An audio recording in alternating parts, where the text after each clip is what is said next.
প্রথমে তোমাদের একটি ভিডিও দেখাবো, তারপরে ভিডিওটির সবচেয়ে ফানি কমেন্টগুলি পড়ে শোনাবো।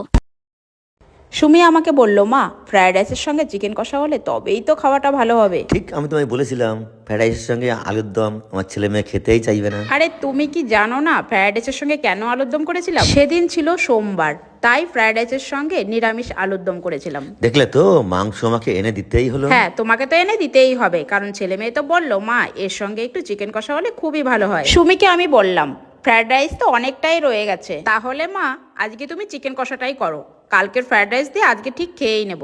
ছেলে মেয়ে আমার মাংস হলে ওদের যে আর কিছুই চাই না। সুমি আমাকে বলে, মা তুমি যাই রান্না করো না কেন সঙ্গে একটু চিকেন কষাই করো।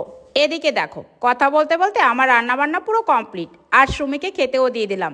দেখা যাক সুমি খেয়ে কি বলে। আচ্ছা এবার বলো তো, সুমির মতো তোমরা কে কে চিকেন কষা আর ফ্রায়েড রাইস খেতে ভালোবাসো? আলুর দম দিয়ে ফ্রাইড রাইস অনেকেই খায়, কিন্তু আমার খুব একটা ভালো লাগে না। অ্যাকচুয়ালি যারা ননভেজ খায় ওদের হয়তো কারোরই ভালো লাগবে না। আজকে চিকেন দিয়ে এই মায়ের হাতে স্পেশাল ফ্রাইড রাইস দারুণ খেতে ছিল। चलिए शुरू करते हैं।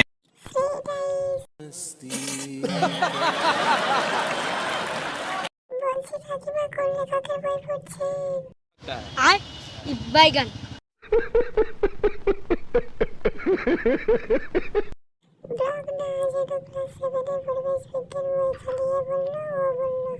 बड़ा हरामी हो बेटा।